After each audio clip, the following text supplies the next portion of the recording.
Hello everyone, and welcome back to the Banner Saga. Last time we left off, we stormed out the walls of Borsgard to meet Håkon in the field, and we apparently have run into Juno already. Eyvind is looking teary-eyed. He's all, well, I wouldn't say lustful, but he looks like he's seeing an old friend again, and all he has to say is, Juno. I wasn't sure I'd ever see you again, Eyvind. Oh, Juno, I haven't seen you in quite a while. I've pretty much forgotten. Oh, same with you, Håkon. I've forgotten what you've looked like as well. She smiles and they embrace. Eyvind is completely taken aback, as though he doesn't dare believe she's real. I'm sorry, I couldn't make it to Sigerholm. I ran into problems. Problems is putting it lightly. There's a mile-wide canyon practically splitting the world in two over those hills. Couldn't find a place to cross. Worse, dredge are practically falling out of it like blood from a wound. They're not coming from the north anymore. They're everywhere. Aye, we noticed. Glad to see you made it out alive, Yngvar. I take it the others didn't. Håkon becomes quiet, then he motions toward Juno. She got across somehow. Found her out cold for a second time since leaving Strand. We need every axe we can get right now. Belaware is here. Gods be damned, I thought I was free of that menace. I will deal with Belaware. Come on, no need to tempt him by standing out here. Yeah, I guess technically this entire time, that conversation has been going on. We've been standing out, surrounded by dredge. Really, let's just get back in the walls. We'll continue the conversation in there. Much, much safer. Håkon's caravan enters the city, fighting off waves of dredge as they go. To your relief, hundreds of skilled warriors are now safely in Borsgard. Fuck, 280 varl, 300 supplies. Shit, I spent all my renown to buy those supplies. And fucking Håkon just brought a bunch. Holy shit, at the very least, we now have 77 days of supplies, and I now have 70 renown.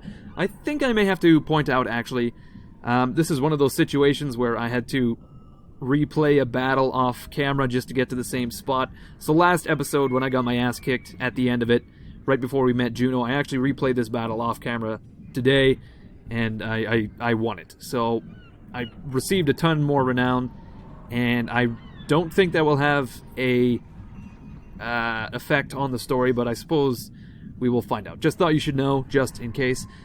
Håkon joins you on the wall with his personal bodyguard Mogir. Oh yes, I'd forgotten about Mogir. Behind him, the prince Ludin stands alone, looking miserable. I have one last trip to make. I need this one to come with me, she says, pointing to you. I'm sorry, Eyvind. You must wait for me one last time. Do not let the city fall before I return. It takes everything within Eyvind's power to hold back, but he does. Okay, Are we sensing a bit of a love connection here between Eyvind and Juno, it seems? Maybe Eyvind is just pining for Juno and he's pretty much been ultimately friend-zoned, like the ultimate friend-zone. You know, just wait for me. Years later, she's still not back and he's still alone, beard graying inside Borsgard. It's like, maybe she'll come back and maybe she'll love me as I love her. Speaking of, still no mention of Jill. He died episodes ago, and no one has bothered to bring it up. Not Alette, not Rook, not even Oddleaf, the matronly type of the caravan. No one has. Did we even bury him, or did we just leave him to rot in that forest? I would imagine that's what happened to poor Edgil. Anyway, she turns to you. Rook, come with me. We'll return in 2 days, maybe less if you're as quick as you look. Tell anyone who needs to know.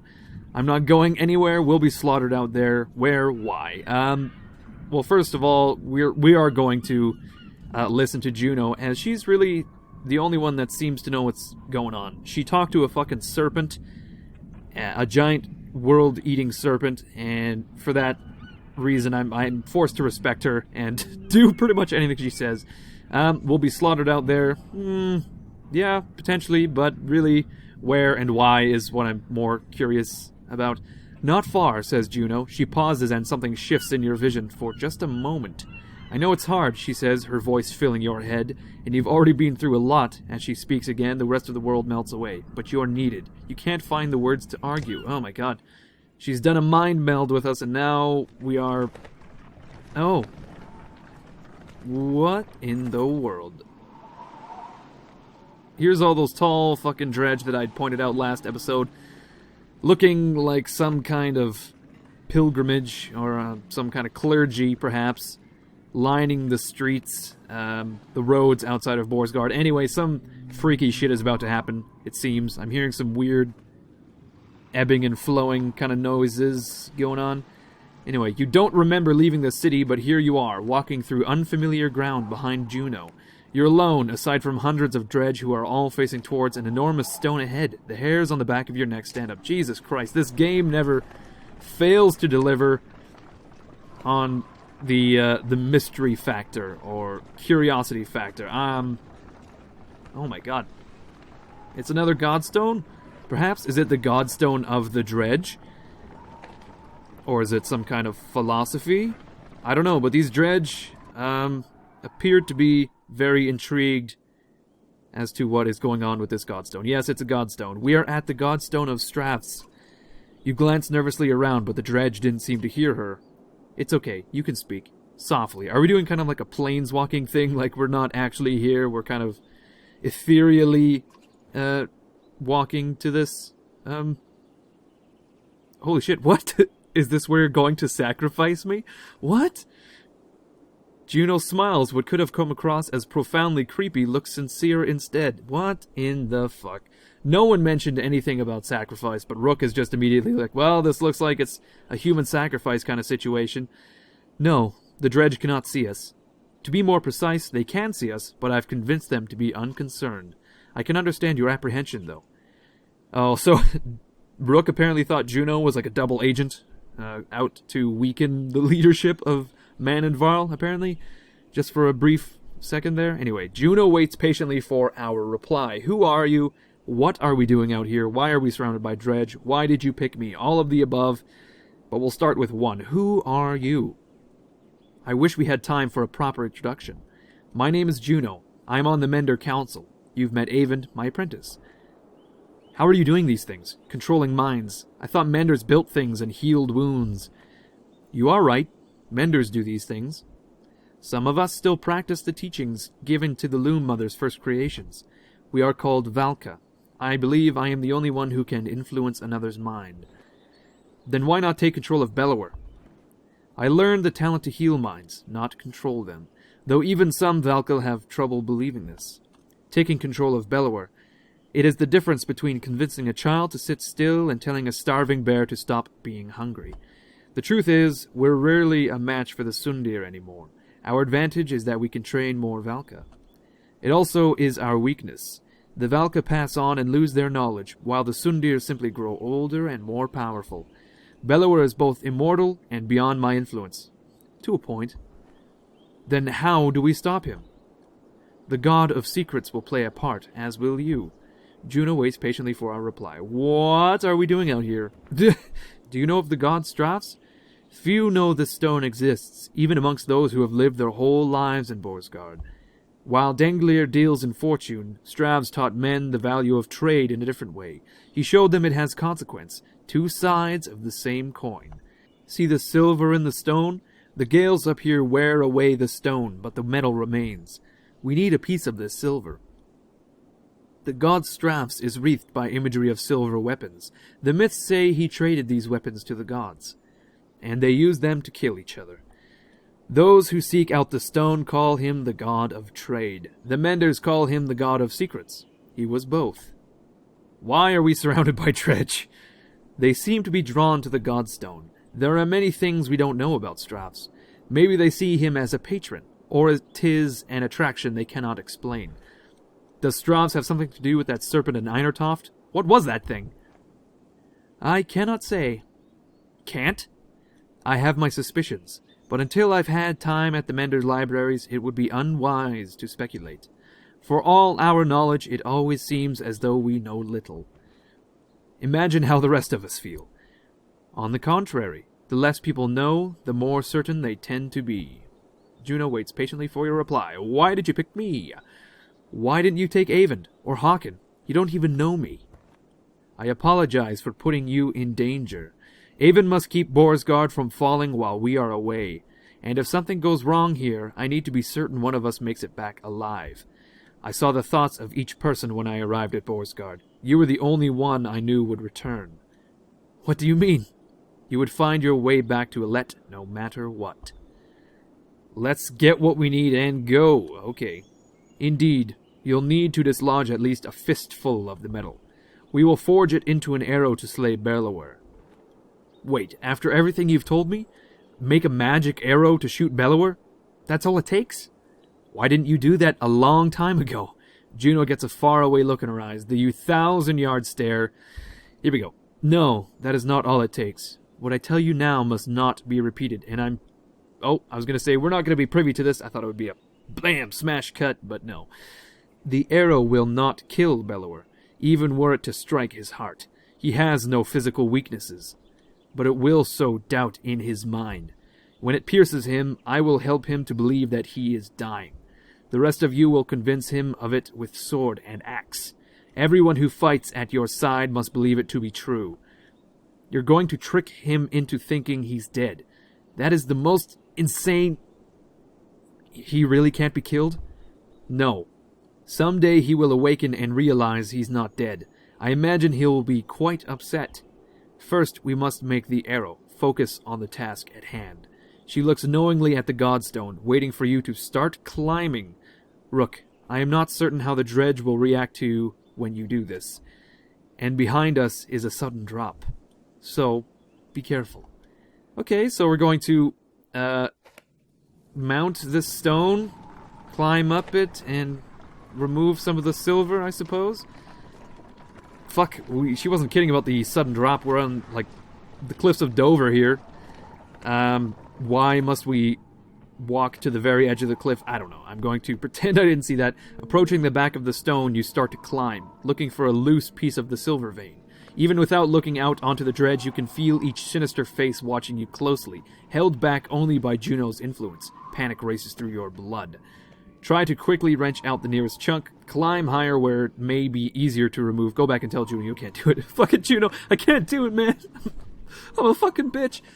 No, we're going to climb higher where it may be easier to remove. If we falter now, Juno's probably going to falter as well. So we're going to trust in Juno, and together we shall mount this stone and steal some silver and head back to Borsgard. As you climb, you can't help but notice the stony masks of dredge lined up before the Godstone, like worshippers before an idol. Just a glimpse nearly immobilizes you. Your hand rests on a piece of silver that comes away easily. The dredge do not react. I'm wondering, maybe this god here is the creator of the dredge? I mean, after all, he is the god of secrets. Perhaps he created these dredge, if he had the power, and kept it a secret from the rest of his god friends. Is that a thing? Perhaps? Not sure. Anyway, we can look for another piece or do not press our luck. We're going to look for another piece. If we could make like 15 arrows, that would be the best. While you're here, you glance quickly around to see if there's any more low-hanging fruit. You're able to pry away another smaller piece of silver ore before your nerve gives out. Okay. You nimbly descend to where Juno is waiting. Well done, she says. As you walk back through the dredge, their heads turn in unison to follow. The dread that lingers and the shaking in your hands does not subside for hours. Oh my god. That's very, very eerie. Who are those tall fucking dredge? They must be some kind of, like, seer council. I don't know. Anyway, you approach the gates of Borsgard again, relieved that they're still standing. It looks like they took a beating while you were gone. Alette rushes to your side and throws her arms around you once you've crept through the gates. Juno smiles at the reunion and tells you, take this time with your daughter. Find a smith who can fashion an arrow from that silver. I have other things to which I must attend, but meet me on the walls when you are done. Okay, there we go. We've retrieved some silver in a very weird experience. Bellower is, of course, looming on the foreground here. Before we craft anything, we're going to head to our hero's screen. We received a new item, and it is a whetstone. Here we go. Strav's whetstone. Wow, a sharpening stone made from a silvery ore that will hone a blade beyond its usual limit. 20% chance for 2 times the strength damage. My goodness, what item does Krumir have? Oh my god, every time I forget. Okay, here we go. Krumir has this World Hook, which gives 2 armor break. If we can promote Krumir, I will... Oh shit, we actually have Bercy and Gris and all our friends again. Oh my goodness. All of these assholes. Luden, I remember, was quite good. Mogir has the Valka thread, which we can take away. There we go. Okay, we're going to have to rebuild our party here. We've got Rook and Alette. Of course, we will use both of these characters. Alette we will promote because she's an absolute badass. She's killed so many dredge, and every person / dredge that she murders is just another notch in her bow that she has to amend in the afterlife. She cries herself to sleep, is what I'm saying. She's really not happy about having to kill anyone. We will give her 1 point of armor, 1 point of strength, 1 point of exertion, and, well, another point of strength as well. There we go. Blammo. We will confirm. Okay, Alette has been promoted. Maybe can we promote Krumir for 20 renown? Sure, why not? There we go. We will give him an additional point of armor break, and then no, we'll give him armor break and armor. There we go. And we will give him that whetstone as well. Whoop. Oh, we have 2 Valka thread. Look at that. We'll give him the whetstone because he is one of the stronger characters in our party. We'll take not Ekil, but Ivor. There we go. Who has, of course, his belt, and we'll leave him with the armor break. Ivor is specialized in said armor break. What item does Rook have? He has the silver brooch, which is 1 strength deflection, which actually is quite helpful. Oh, maybe Dundir's hand would be better for Krumir. Nah, we'll leave him with what he has. 2 strength deflected plus 2 drawing aggro. You know what?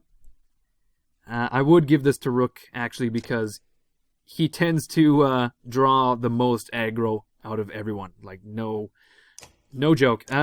We will promote him, though, and give him a bit more armor, actually. Because, as I said, oh, well, that's max armor. As I said, though, he draws a ridiculous amount of aggro, and that armor will help him. What do we think? The silver brooch or the Valka thread? Which would be better? Maybe just the brooch for now. Hawken. Well, I don't know. Do I want to fill my party just absolutely full of fucking Varl or what? We'll take Oddleaf as well, and we will give her, let's see, a bit of exertion, a bit of armor, a bit of strength. There we go. And she will receive an item, level 3, which will give her 2 armor break, perhaps? Is that something we're interested in? Yeah, we'll give her armor break. There we are. Throw her in the party, and finally, maybe Luden, actually. Luden is, I remember him being quite good, and we can promote him as well, but Hawken is also really fucking good. Maybe I can alternate between the two. I don't know. Nah, we'll take Hawken, whatever. And we'll promote him. There we go. Actually, no, I'm so lost. We'll try Luden for now. See, I really like Luden because he can attack diagonally, which allows us to just totally fuck up anyone who comes near. Unfortunately, he is only level 3, so we can't give him any items at all. Oh shit, Avon is actually really useful as well. Oh my gosh, this is very difficult. Anyway, we'll just leave our party as is. I could spend probably many hours just staring at that screen, trying to weigh the pros and cons as to who needs to be in my party, but we'll just accept what we have, and we'll head to the crafters. Here we go. It takes a while, but you finally find someone willing to craft an arrow for you. He eyes you suspiciously when you show him the silver, but shakes his head and gets started. Alette watches, the smith's fire reflecting in her distant stare. There it is. She's got that, like I mentioned earlier, the 1,000-yard stare. She's seeing all the faces of every single dredge she's ever put an arrow in. Oh man, I talked with Avon a long time while you were gone. He told me a lot about Juno. Is she really as powerful as he said? It certainly seems that way. It was hard to tell. Maybe too powerful. It was hard to tell. Really, she isn't doing anything. All she ever does, it's just magic tricks. She's like, is this your card? That's all she does. No, she's actually very, very powerful. It certainly seems that way. That might be the most luck we've had so far. Dad, I think I know what's going to happen now. An arrow? She's going to make you shoot Bellower, isn't she? I don't know for sure. Come on, who else is going to do it? Ivor? Hello, you have a bow. Nid is pretty fucking swift with a bow. She's pretty good. Not to mention Oddleaf. Any number of us can do it. Don't kid yourself. You're going to be shooting Bellower. Just you wait, Alette. I know it's going to be you. Alette, I know where this is going. You're afraid of me dying. This isn't like before. We can't run this time. That's not what I... Let me do it. Oh. That's, what?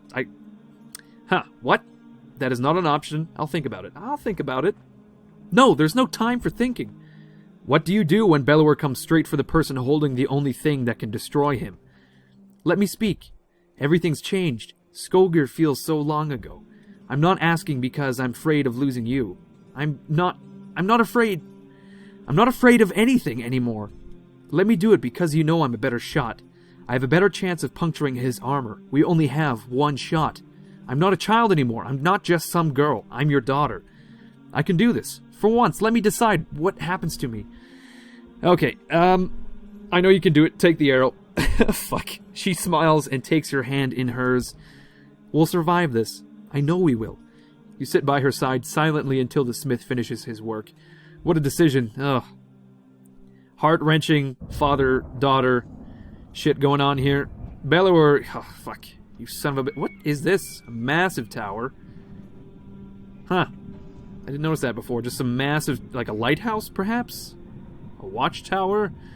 Yeah, Bellower is just looking down like some massive asshole. Soon, pretty much. Some kind of titan of destruction. Juno is at the gates. I suppose this is the end here. We're going to rush Bellower, apparently. That's the impression I'm getting. There he is. Juno is in the middle of an animated debate as you approach, the arrow in your hand. Didn't I give it to Alette like 10 seconds ago? There's little time left. Bellower knows we're here. Whether he is waiting for more of his forces to arrive or simply wants to starve us out first, I cannot tell. But he will not expect a direct attack. Is this a joke? How are we going to do that? I will take a handful of warriors to face him. I can keep a small group hidden from sight. The rest of you will lead the charge from here. With luck, Bellower will send his armies away from himself to meet you. What about the ravens? They may protest. They will not. I've arranged a task for them. Even if you make it to Bellower, what chance is there of defeating him? We saw what happened at Einertoft. That thing can't be killed. Juno shows them the arrow you had forged from the godstone silver. This will make him bleed like the rest of us. Once he is pierced, he will be vulnerable. She looks you in the eyes. We only have one. Do not miss. And bring only those you absolutely need. It will take all my concentration to keep the other dredge from swallowing us up. I cannot join in battle. And if we kill Bellower, then what? The dredge will just wander away? That is my belief, yes. I can't say for certain. This is a doom plan. Help us hold out here until the ships are finished. And then what? Bellower will hound our every step, all the way to Arborang, where I am certain more Sundir await. Now is the time to speak to loved ones, and the memory of any god that pleases you. Rest. In the morning we slay a Sundir. Alright. This seems to be the end. The story is winding down, and I think this is possibly the climax. This may very well be the final conflict in the Banner Saga. So, we've checked our party, and I suppose we have no choice but to face Bellower. Look at this, he's outlined in ominous red. Bellower. Okay, here we go. We're going to charge Bellower with a little bit of mind trickery. The silence is what you remember. You rise in silence and walk through empty streets. Upon the wall, two armies stand quietly watching each other. Your footsteps echo on the wooden floorboards as you approach Juno. She breaks the silence. It's time, Juno says. Gather your allies. Today one thing will end, another will begin, and our actions will decide on which side we stand. Very optimistic. Okay, we're gonna take Rook, Alette, Crewmere, Oddleaf, Ivor, and Luden. I guess we'll see how it goes. Here we go. Fuck.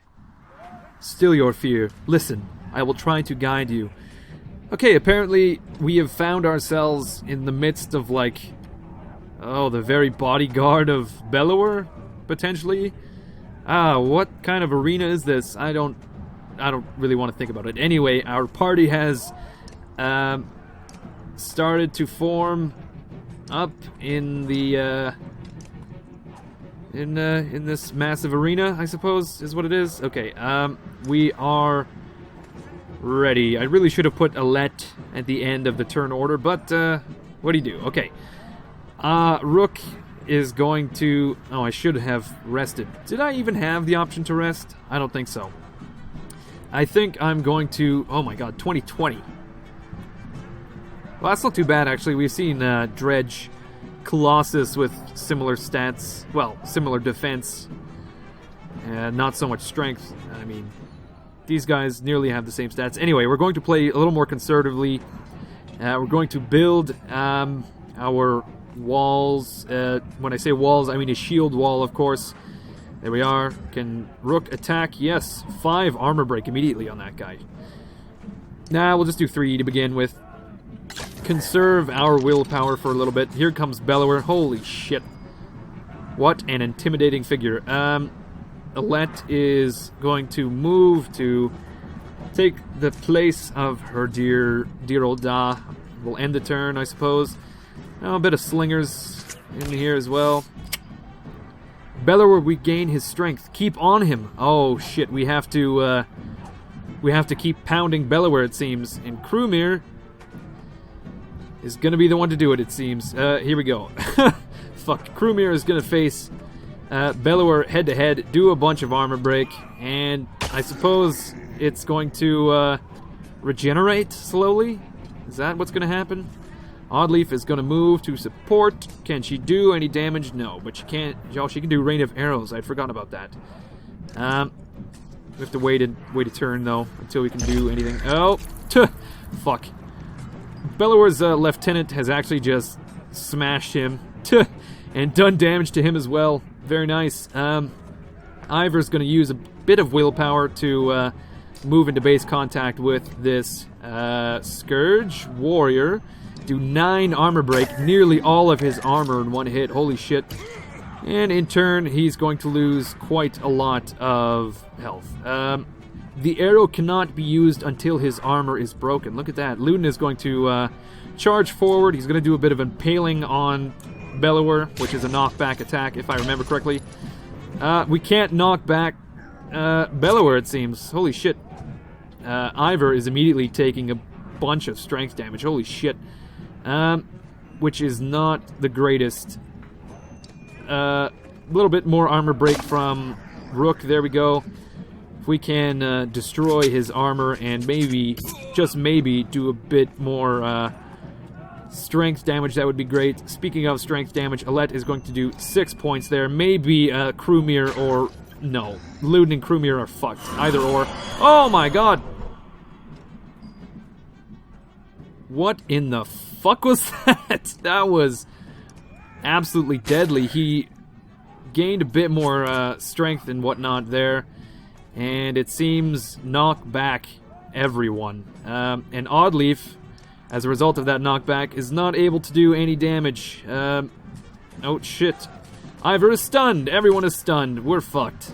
This is already going south pretty quickly. I think we've already lost. I could tell. Ivor has no strength. Crewmere is nearly dead as well. I think all we have to do is break Bellower's armor. There goes Ivor. And the one to do it is going to be Alette, of course, as usual. She's going to do 4 armor break there. Blam! And once his armor is down, can we pierce him with the arrow? Is that a thing? You cannot use the arrow until there's no chance of missing. What does that mean? Do we have to knock him out? I don't know what that means. Oh, fuck, there goes Crewmere. Oddleaf is going to step forward. Do Rain of Arrows? Let's see. Trap 1 tile with 2 arrows, causing 2 times strength damage if walked over before next turn. No, we'll just attack. She can do 6 armor break. There we go. That's all his armor. How is there no chance of missing? What does that mean? Very cryptic. Oh my god. Luden is going to move into... Oh shit, he can do 8 strength damage. Wow. 10 strength damage. Holy shit balls. And then Rook and Alette will double team Bellower. And... Oh, no, look at this. Rook is going to charge forward and attack Bellower. 10 damage. Boom. 0-0. Does that mean we can use the arrow? Oh, okay. There goes Rook and Luden. And Bellower himself. Come on, Alette. Do it. Finish it. Use the silver arrow. What? No. What? What? I'm so confused. Oddleaf. We'll do a bit more damage. 9 points of damage. Oh. Do I just have to keep hitting him for 1 point at a time? Is that what's going on? You must break through his armor. What armor? What are you talking about? Fucking shitballs. There goes Luden. Alette is going to do 17 points of damage somehow, and it's going to get... He's protected yet again, and then boom. I'm so confused. Am I supposed to defeat every other character before I attack Bellower, or what? I don't know. I'm going to have to replay this Oh, shit. Steal your courage. You need only slay Bellower. I know. I've tried. Here goes Alette again. Oh, no. It's Oddleaf. My mistake. Oddleaf is going to do a massive amount of damage, and yet again, he's protected. Alette is going to do a massive amount of damage herself as well. I think maybe we have to take him down 1 point at a time until he loses all of his points. I don't know. Alette's going to try yet again to kill Bellower before she herself will be killed. There we go. Alette, no! As the holder of the silver arrow falls, so does any hope of defeating Bellower. Everything you've worked for so hard, gone in an instant. You have failed. What do you want to do? Okay, well... There it is, everyone. I tried to defeat Bellower, and unfortunately, I failed. So you know what? I'm going to try again. I'm going to return to the last checkpoint. We'll make this an extra long episode, as I feel this is the end of the game. And we're going to confront Bellower yet again. But you know what? Instead of Luden, I'm going to bring a stronger Varl, such as Håkon. There we go. Is Luden holding an item? No, he is not. Can we give an item to Håkon? No, because they're all being used, unfortunately. Yeah, we can't give any items to Krumir. Anyway, you know what? Let's try to charge Bellower again with Krumir this time. Hopefully, it will work. I suppose we just have to dogpile onto Bellower. That's what it seems. The silence is what you remember. Yada yada. It's time. Here we go. This is our party, yet again. Here we go. Alright, this is attempt number 2 to destroy Bellower. We're going to put all of our archers in the front line, actually, because they need to charge forward really quickly. And of course, Rook can chill with his daughter on the left flank, and he will forge ahead, like so. There we are. And his turn.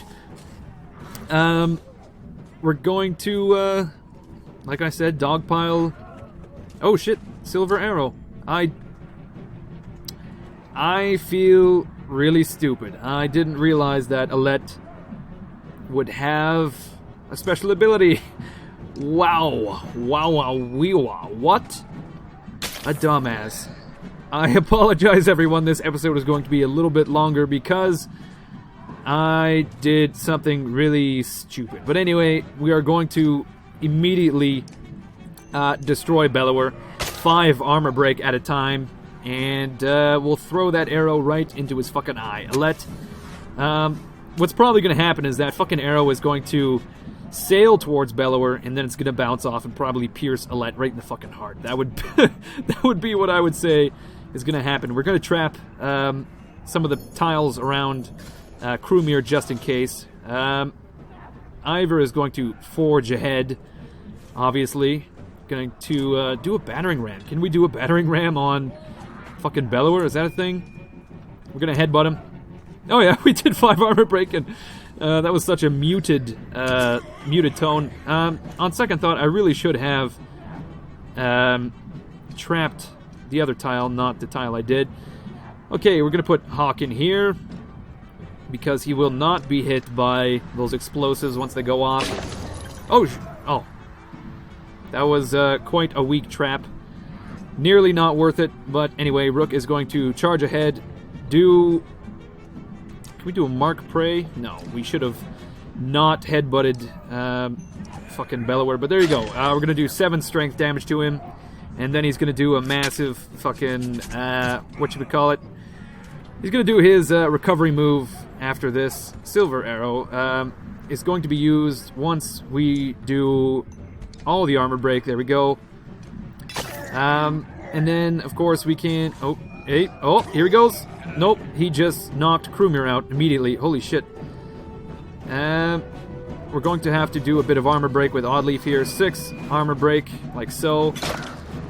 And I think that's it. Once Let's turn is up, we can use the Silver Arrow. But for now, we're going... Holy shit, 18 strength damage. Look at that. We're bringing good old Bellower down to 1 point. And I think maybe we have to bring him down, like I said, a point at a time, possibly. I'm not exactly sure. Sundering Impact. No, that's not what we want to use. We'll just do a regular old heavy hit. There we go. Knock out a Slinger. Create some space there. Once Rook charges it. Oh, shit.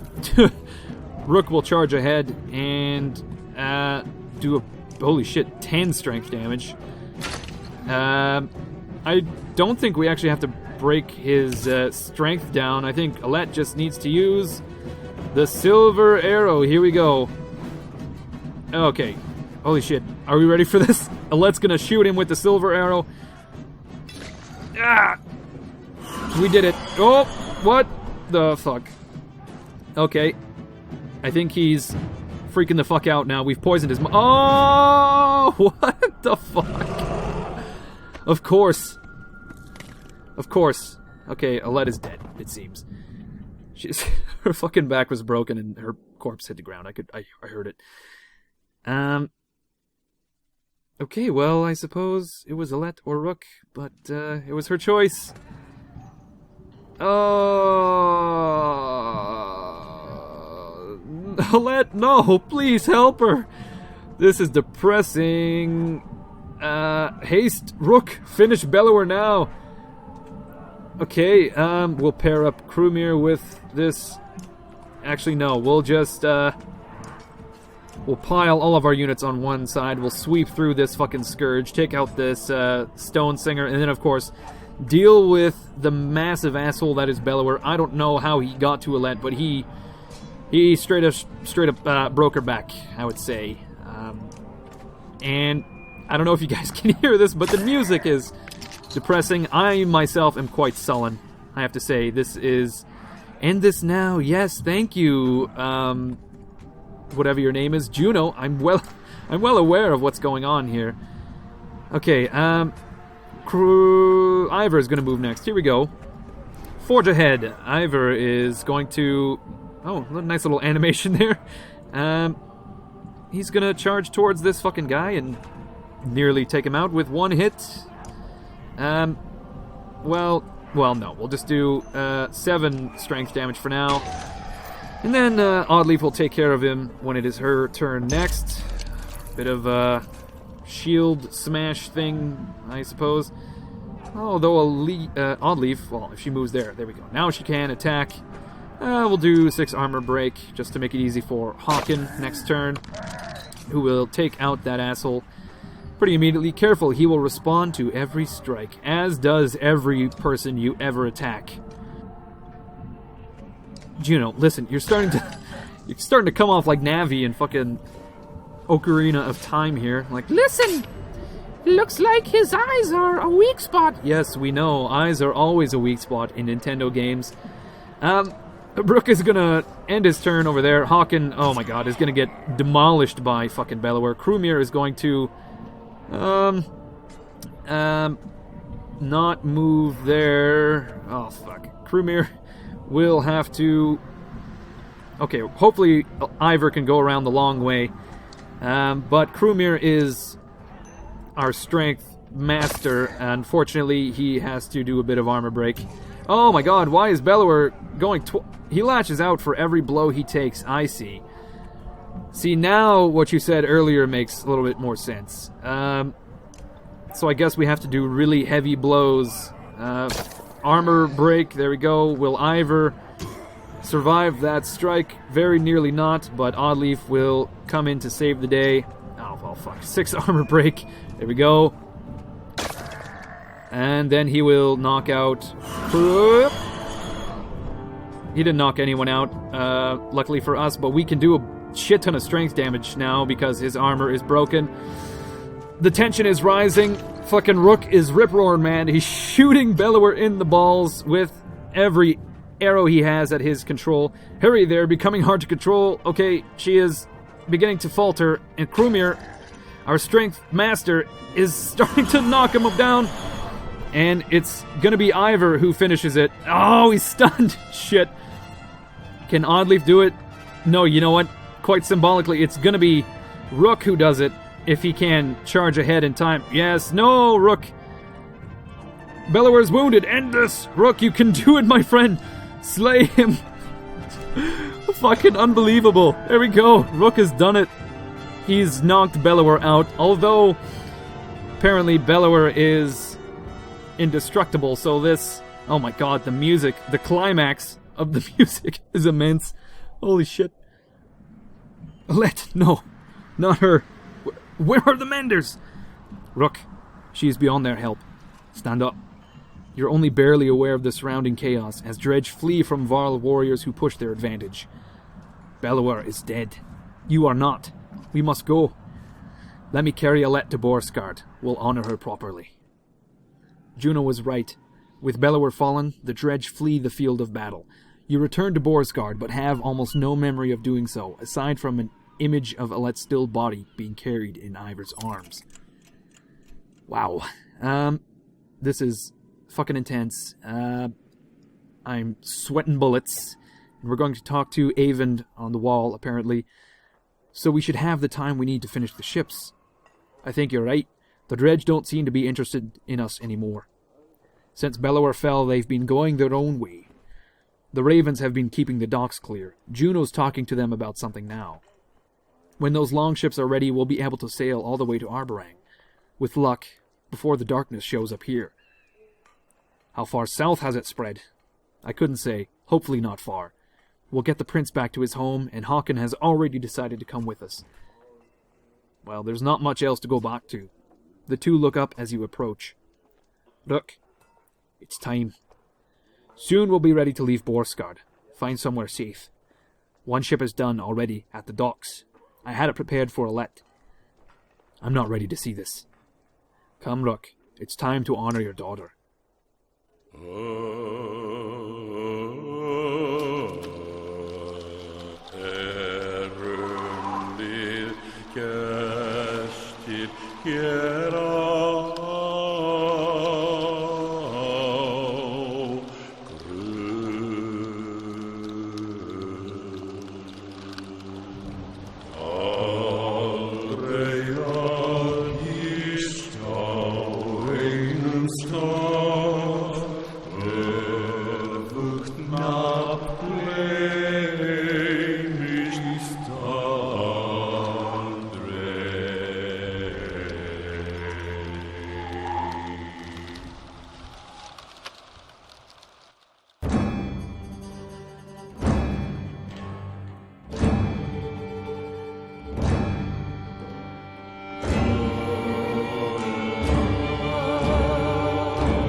Wow, I am in awe of what I just saw. Holy crap. It looks like Alette has, gone to the other side. Unfortunately, our beloved daughter has fallen in battle, doing her duty to the world, and now she has gone to the other side. And I am actually kind of speechless. I don't know what to say about that. But thank you everyone for watching. It appears that the game is over. And for those of you that don't know, this is the first part in what is allegedly a trilogy. So if you were thinking that the game has ended quite suddenly, that is why. Because it is the first part of a trilogy. So thank you everyone for watching this episode. Not only this episode, but this series, as it is now over for the time being until the second part comes out.